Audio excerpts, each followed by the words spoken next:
Alors maintenant écoutez-moi, j'aimerais choquer la francophonie. Tous nous prêchons sur Apocalypse 2 et j'ai vu beaucoup de prédicateurs prêcher cela avec excellence. Je connais tes œuvres, je connais ta foi, je connais ta persévérance. Mais ce que j'ai contre toi, Dieu me dit de vous dire, mais ce qu'il a contre vous, vous avez abandonné votre premier amour. C'est un bon message, n'est-ce pas? Mais il n'est pas correctement complété. Parce qu'à vrai dire, après qu'on t'ait dit que la quantité d'amour que tu as pour Dieu n'est pas semblable à celle qui était au commencement. On vient, on prie. Maintenant, comment tu vas combler l'autre quantité manquante? On crée l'amour comment? Si je veux du chocolat chaud, je mets du lait et du chocolat. Je fais du chocolat chaud. Bon, maintenant, si je veux créer l'amour, on crée l'amour comment? Bon, ton amour de début était à 90%. Ton amour d'aujourd'hui est à 20%. Comment rajouter cet amour-là? En faisant des œuvres? Non, parce que Jésus dit je connais tes œuvres.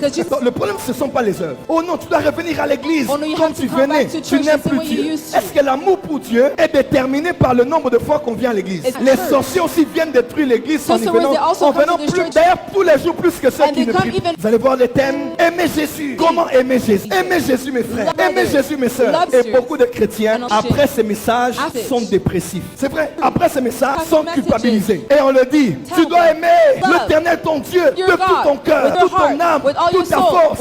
Frère, tu n'aimes plus Dieu. Vous n'aimez plus Dieu. Et les chrétiens sont là. Ils se culpabilisent. Comment aimer Dieu? Comment grandir l'amour? Comment on fait pour aimer Dieu? L'amour est mesuré sur quoi?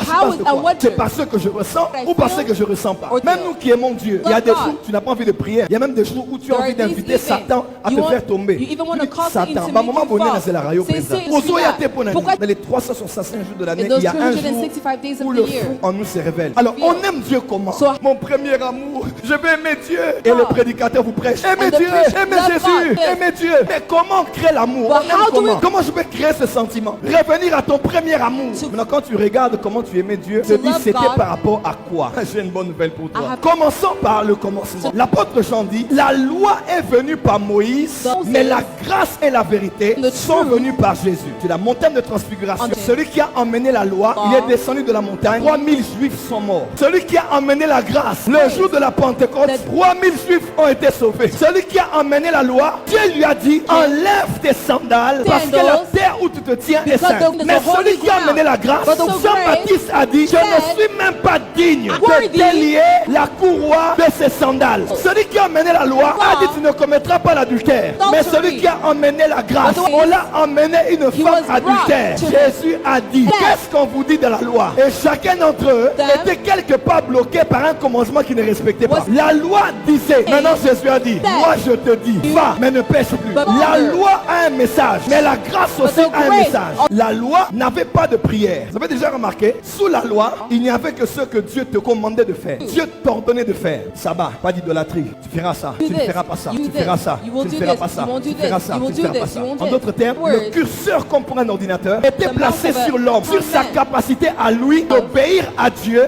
en respectant tous les 10 commandements. Et vous connaissez de la Bible, tu pouvais respecter 9, mais si tu faillissais dans un seul, tout le reste était annulé. Pourquoi il n'y avait pas de prière sous la loi? Parce que Dieu avait fait de la loi un pédagogue. La loi était venue pour coincer l'homme. La loi était venue pour coincer l'homme dans sa capacité de plaire à Dieu. Dieu avait tout fait parce qu'il voulait introduire Jésus. Il a dit, il faut que l'humanité comprenne qu'il ne peut pas me plaire parce que lui fait pour moi. Dans 10 commandements, Dieu sait que personne ne va respecter ça. Il donne 300 autres lois, Dieu sait qu'ils vont faillir. Oui, c'était un enseignant. Dieu voulait montrer aux hommes que tout ce que vous allez faire pour me plaire, ça ne va pas satisfaire ma volonté. Et non seulement cela, mais en même temps ne va pas vous rendre juste devant moi. Voilà pourquoi même sous la loi, Dieu avait des choses qu'il faisait entrer en scène pour donner une image de la grâce. C'était des hommes ou des femmes, c'était des meubles ou des mobiliers, c'était des événements, c'était des histoires. Par exemple, l'agneau. L'agneau montrait simplement que personne ne peut aller mourir pour que son sang sauve tout Israël. C'est un autre qui mourait à la place du peuple et son sang purifié. Par exemple, Rahab la prostituée, Ruth la Moabite, elles sont entrées sous la lignée du Messie pour révéler que ça ne dépendra pas bientôt de vous. Mais j'ai quelque chose de parfait à vous révéler. Voilà pourquoi Jésus a dit, tu n'as plus ni sacrifice, ni holocauste, mais tu m'as formé un corps. Écoutez, parce que dans le livre, il est question de moi. L'histoire de Joseph, ça parlait de Jésus. L'histoire de David, de Jésus. L'agneau pascal, de Jésus. Le fils de Cramoisi, ça parlait de Jésus. Tous ces récits-là, il était question de moi. Mais maintenant, moi-même, je viens pour montrer aux hommes qu'ils ne peuvent pas te plaire toi. Et Jésus a tout fait pour plaire au Père, afin que nous n'ayons plus à faire des choses pour plaire au Père,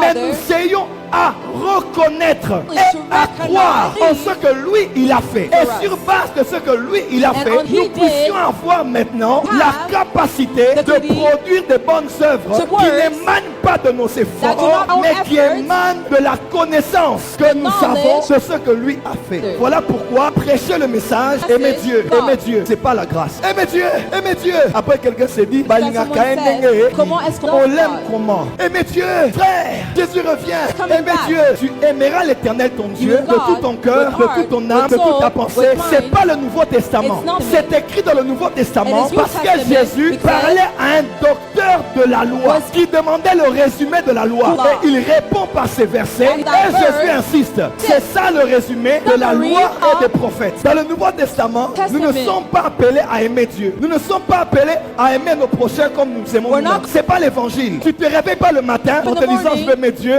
je veux aimer ma femme comme je m'aime, aimer mes frères et sœurs. C'est pas la Bible. Ça c'est la loi. C'est l'homme qui doit fournir des efforts. C'est la religion. C'est la loi. Je dois aimer mon frère comme je m'aime moi-même.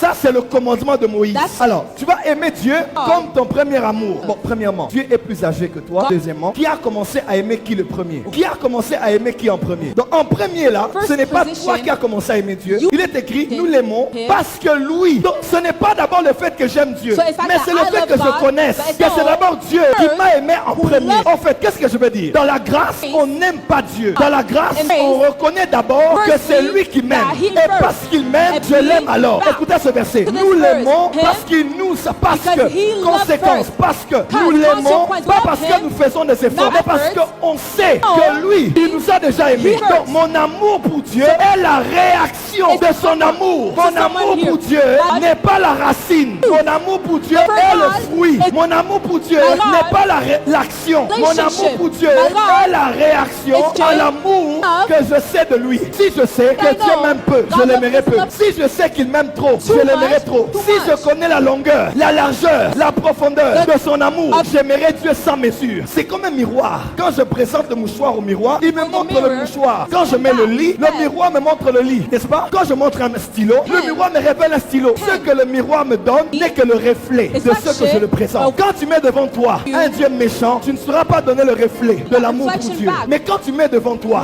l'infini amour de Dieu, l'amour que tu vas donner à Dieu, voilà pourquoi dire aux gens de laisser le péché, c'est bien. Mais il y a quelque chose qui prêche plus que cette prédication. Quand tu réalises combien Dieu t'aime, il t'a pardonné, tu avais avorté. Il a même renouvelé ses promesses. Tu étais tombé, il t'a relevé. Quand tu réalises cet amour, parce qu'il m'aime comme ça, je laisserai telle chose. Je laisserai telle chose. Je laisserai telle chose. Nous l'aimons parce que lui nous a aimé le premier. Sous la loi, on force à aimer Dieu. Mais sous la grâce, on a la connaissance de son amour. C'est cette révélation qui crée en nous l'amour. En quoi consiste l'amour de Dieu? On sait que quand nous étions pécheurs, Christ est mort pour nous. Il a été donné comme victime expiatoire.